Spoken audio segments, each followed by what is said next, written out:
Hello friend, today we are back with a funny video. तो देखिए वो USA में ट्रम्प आ चुके हैं। काफ़ी ज़्यादा नई नई अपडेट्स आ रही हैं, बहुत ज़्यादा इन्फॉर्मेशन आ रही हैं।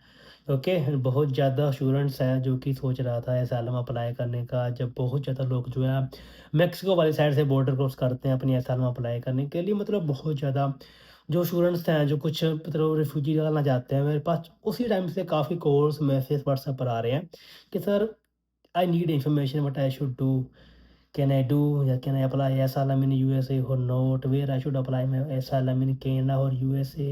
मतलब बहुत ज़्यादा कॉल्स एंड मैसेज मेरे को रिसीव हुए हैं अपने व्हाट्सएप पर, क्योंकि मैंने ऑलरेडी अपना नंबर दे चुका है for the personal information according to your profile in limited amount and charges. तो मैंने उनसे सब अमाउंट ऑफ मनी में काफ़ी इन्फॉर्मेशन दी जो उनके लिए बेटर हो सकती है। बट आपके जो डाउट्स ना थोड़े से ज़्यादा थे। बाकी जो केस तो है वो तो आपकी प्रोफाइल के अकॉर्डिंग मैं डिस्कस कर सकता हूँ कि आपको क्या आपके लिए चीज़ बेटर रहेगी। बट एट प्रेजेंट टाइम आपके थोड़े से डाउट मैं क्लियर कर सकता हूँ कि आपके पास कितना टाइम बचा है एसएलएम डालने का। सेकंड थिंग, क्या एसएलएम ऐसा कभी हो सकता है कि बंद हो जाएगी आगे, या फिर अगर आप एसएलएम डालोगे उसके चांसेस कितने हैं, क्या क्या रिक्वायरमेंट्स है, क्या क्या चीज़ें पॉसिबिलिटीज़ है कि आगे आने वाले टाइम में होने वाली हैं। क्योंकि ट्रंप ने अभी पद अपना संभाला नहीं है, वो अभी जनवरी में संभालने वाले हैं। अभी उसके पास टाइम इतना है कि आपके असाइनमेंट पर डल रही है तो आप डाल सकते हो। मतलब वो काफ़ी ज़्यादा डाउट्स जो है ना कि आपके माइंड में जो भी हैं वो मैं क्लियर कर दूँगा इस पूरी वीडियो में, that who can apply the asylum और who can't and who which type of people are going to deported by Trump in 2025। देखिए, फर्स्ट ऑफ ऑल मेरी बात सुन लीजिए क्लियरिटी माइंड से। ट्रम्प पहले भी आया था, बट ट्रम्प हमेशा उन लोगों के बारे में बात करता है जो कि आउट ऑफ स्टेटस है या फिर इल्लीगली रह रहे हैं यूएसए में। उसने कभी लीगल स्टेटस वालों के जो भी लोग हैं उनके बारे में बात नहीं की है। देखिए, बहुत ज़्यादा आपने जो देखे होंगे या इंटरनेशनल स्टूडेंट्स होंगे या फिर एज ए विजिटर होंगे यूएसए में जो कभी भी एसाइलम अप्लाई भी नहीं करते हैं एज वेल है। और स्टूडेंट्स भी ऐसे होते हैं जिनका अगर स्टडी का स्टेटस खत्म हो जाता है तो भी वो एक एक दो दो साल तक यूएसए में ही टिके रहते हैं। मैंने बहुत ज़्यादा लोगों को जानता हूँ जिन्होंने मैं वीडियोस देखी हैं, बहुत सारे लोगों से बात की है जो as a visitor visa USA में दो दो तीन तीन साल से रह रहे हैं, जबकि उनकी लीगल एंट्री सिर्फ 6 मंथ तक की होती है। ओके, क्योंकि पहले गवर्नमेंट अलग थी तो 1927 नहीं थी। तो ट्रम्प जो कह रहा है वो क्लियर ही कह रहा है कि अब जो है ना यूएसए में more than 7 to 8 lakh people हैं जो कि एज ए इलीगली स्टेटस रह रहे हैं just to earn amount of money. जो हर बंदे का ड्रीम होता है यूएसए जाने का main purpose to earn money and complete the needs of their families. अब देखिए, जो तो बंदे पहले से यूएसए में एज ए एसाइलम सीकर हैं उन्होंने एसाइलम अपनी डाल रखी है ऑलरेडी। ओके, तो मैं क्लियरली बता दूं यार कि उनका केस अगर चल रहा है तो वो चल ही जाएगा। ऐसा नहीं है कि ट्रम्प आ गया तो आपको केस को बंद करके आपको सीधा इंडिया डिपोर्ट कर दिएगा। जिस भी कंट्री से आप है, आपको उसकी डेपुटेशन मिल जाएगी। ऐसे पॉसिबिलिटी नहीं है यार। चाहे ट्रम्प है चाहे कोई भी बड़ा, मतलब कितना ही बड़ा जो है बंदा आ जाए यूएसए में, वो कभी भी ला चेंज नहीं कर सकते। ये रिफ्यूजी असाइलम देना है ना, जो भी नीड जरूरतमंद है जिनको नीड्स है बंदा अप्लाई कर रहा है, उसका फैसला जज करेगा। ये एक लॉ है कि हर बंदे को हक है अपनी प्रोटेक्शन के लिए यूएसए में जैसे भी एंटर किया वो असाइलम अप्लाई कर सकता है। उसका डिसीजन वो कोर्ट लेगा, जज लेगा उसकी फाइल को देखते हुए कि वो बंदा कैसा है, उसको असाइलम मिलनी चाहिए या नहीं मिलनी चाहिए। उसका केस कब तक चलेगा वो भी जज डिसाइड करता है। ऐसा नहीं हो सकता यार कि आपको ट्रम्प पर्सनली बोल दे कि हाँ मैं रेफ्यूजी लेना ही बंद कर दूंगा। ऐसी पॉसिबिलिटीज नहीं है। अगर आपकी एसाइलम डल चुकी है ऑलरेडी तो आपको खतरा नहीं है, आप एक लीगल स्टेटस पर ऑलरेडी हैं। आपके पास वर्क परमिट है, नहीं है तो आ भी जाएगा। आप एक लीगल एसाइलम सीकर है यूएसए में, आपके ऊपर कोई एक्शन नहीं लिया जा सकता। ये मैं क्लियरली आपको बोल रहा हूँ। सेकंड थिंग, जो बंदे अभी मेक्सिको साइड से आने वाले हैं, जब बॉर्डर पर बैठे हैं या फिर वो कैंप में बैठे हैं, ये आपको ऐसे डिपोर्टेशन के ऑर्डर सीधे नहीं दे सकते। चांसेस हैं कि अभी जो बंदे आगे आने वाले आएँगे, जो ट्रम्प जब हो जाएगा रजिस्टर्ड होकर, ट्रम्प अपने पद को सँभाल लेगा। ट्रम्प राष्ट्रपति आज घोषित हो चुका है, जैसे वो अपनी जो पोजीशन है उसकी उसको स्टार्ट कर देगा, उसकी जो टीम है काम करना स्टार्ट कर देगी, तो आ सकता है कि जो मूवी फेक से उसको लगे, डेपुटेशन का रेशो ज़्यादा अपने को देखने को मिल सकता है कि डेपुटेशन का रेट अभी जो हाई जाएगा।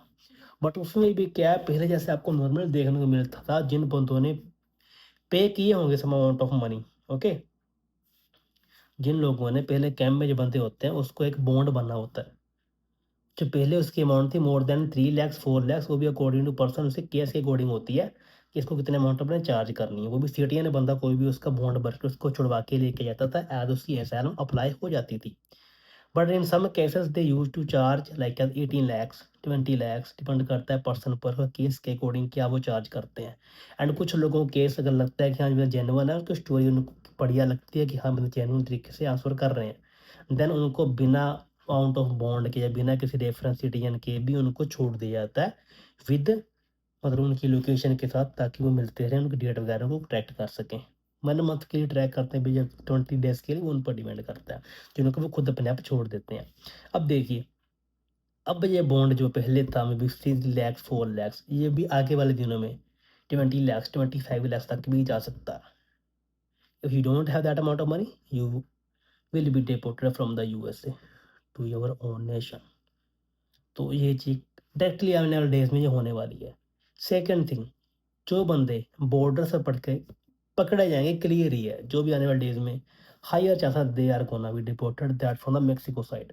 अभी जो बंदे कनाडा से जाएंगे, क्योंकि कनाडा बिल्कुल बॉर्डर क्रॉस है, क्योंकि यहाँ पर इतनी मिलिट्री वगैरह नहीं होती है, तो बंदे इजली क्रॉस कर जाते हैं। उनका क्या होगा आई डोंट रिमेंबर, बट ये भी उन्हें पॉसिबिलिटी है कि इनका केस अगर वो लगा देते हैं, उनको मतलब रेफरेंस मिल जाती है, अगर बंदे अपना केस लगा देते हैं यूएसए में, कैसे जैसे एंट्री कर देते हैं, उनको फ्री कर दिया जाता है, तो उनके चांस थोड़े ज़्यादा कि वो एसआर में जल्दी अप्लाई कर पाएंगे, उनके लिए स्टिकनेस थोड़ी कम हो सकती है। बट जो मेक्सिको वाली साइड है, वहाँ पर तो भाई आर्मी पुलिस इतनी ज़्यादा होने वाली है, स्टिकनेस इतनी होगी कि आपको एंट्री ही नहीं मिलेगी यार। एसआरएम चीज़ें बाद में वाली है, शायद आपको एंट्री ही मिलना डिफिकल्ट हो जाए, एसआरएम तो बाद में डालोगे। जिन्होंने एसआरएम ऑलरेडी डाल दिए हैं, उनका कुछ नहीं हो सकता, वो डाल चुके हैं, वो एक लीगल स्टेटस पर है। आपको डिप्रेशन की ऑर्डर नहीं आने वाली है, आपको क्लियर कर दूँ। बट सिटीज़नशिप मिलेगी इसकी भी गारंटी नहीं दे सकते, अभी अब केस काफ़ी लंबा चले, तो चांसेस थोड़े-से कम है, पर आप लीगल स्टेटस पर है, तो आपको खतरा ऐसा नहीं है। आप इज़िली अपना स्टे कर पाओगे, ऐसी कोई डिफ़िकल्टी वाली आपको फेस करनी नहीं पड़ेगी। सेकंड थिंग, अभी ये इन फ्यूचर में सोच रहे हैं, क्योंकि ज़्यादातर बंदे जो है यूएसए से कनाडा की तरफ आने वाले हैं। क्योंकि उनको डर है कि अभी इसलिए तो दोनों देशों में आपस में इतनी वो नहीं है, कनाडा ने अपनी बॉर्डर पर काफ़ी सख्ताई कर रखी है, ताकि जो यूएसए है, जहाँ तो इस साल हम जिन लोगों की रिजेक्ट होने वाली है, वो बंदों को चांस नहीं रह जाएगा कनाडा आकर अपनी असाइलम अप्लाई करने का। तो कनाडा इस बात को जानते हुए कि पहले ही बहुत बंदा आने के लिए सोच सकता है कनाडा रिटर्न, तो मे बी उन बंदों को वापस कनाडा एंट्री ना कर पाए, इसलिए कनाडा की गवर्नमेंट भी बॉर्डर पर अपनी स्टिकनेस इंक्रीज कर रही है। क्योंकि मान लीजिए जहाँ पर रिसेंट डेज में जो बंदे गए हैं, जो भी कैंप्स में जिन्होंने रिफ्यूजी प्री अप्लाई की है, अगर उनकी किसी भी इस पर्पज़ से एसाइलम रिजेक्ट हो जाती है कि आप कनाडा से एंट्री लियो, आपने पहले कनाडा एसाइलम अप्लाई क्यों नहीं की, इस रीज़न से उनकी रिजेक्ट हो जाती है, देन इट्स क्लियर कि वो डेपोर्ट ही होंगे। तो डेपोटेशन से बचने के लिए भी वापस कनाडा आए अपनी असाइलम को दोबारा अप्लाई करने के लिए। जो बंदे पहले यूएस से आए हैं, उनकी यहाँ पर रिजेक्ट हो जाती है, तो वो कनाडा आकर अपनी असाइलम अप्लाई कर सकते हैं, एंड श्योर उनको देनी ही पड़ेगी। तो ये क्लियर है कि भी कनाडा भी बॉर्डर से पूरी सख्ताई करने वाला है, ताकि यूएस से करे रिफ्यूजी असylum सीकर हैं जिनकी रिजेक्ट हो चुकी है, वापस कनाडा की तरफ ना आए। ये तो क्लियर कर दूँ। 3 बातें क्लियर हैं, जिन बच्चों ने ऑलरेडी डाल रखी है और लीगल स्टेटस पर, उनको कोई खतरा नहीं है। जो पहले से आउट ऑफ स्टेटस है, इलीगल यूएसए में रह रहे हैं, उनके चांसेस हाई है कि उनको डिपोर्टेशन मिलेगी ही मिलेगी। क्योंकि ट्रंप की एक खुद की अलग टीम है, जो कि इस चीज़ को देखते हैं, नोटिस करती है, लीगल स्टेटस चेक करती है, कौन बंदे कहाँ से कब आए, कदर रह रहे हैं, खुद ढूँढ-ढूँढ के उठा के लेके जाते हैं उनको। तो ये मैं क्लियर कर दूँ आपको। देयर आर हायर चांसेस जो लोग की इल्लीगल है, उनको डिपोर्टेशन के ऑर्डर मिलेंगे, ना कि जो बंदे एज़ ए रिफ्यूजी या किसी स्टेटस पर रह रहे हैं, बिल्कुल टाइम पीरियड के अंदर।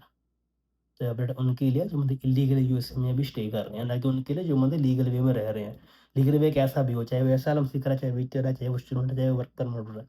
लीगल वे आपका कोई भी हो सकता है। ओके, तो आज वीडियो के लिए इतना ही, और आपका वीडियोज़ एंड व्लॉग्स चैनल को सब्सक्राइब जरूर कर लीजिएगा। आपको मोर इन्फॉर्मेशन मैं प्रोवाइड करवाता रहूँगा।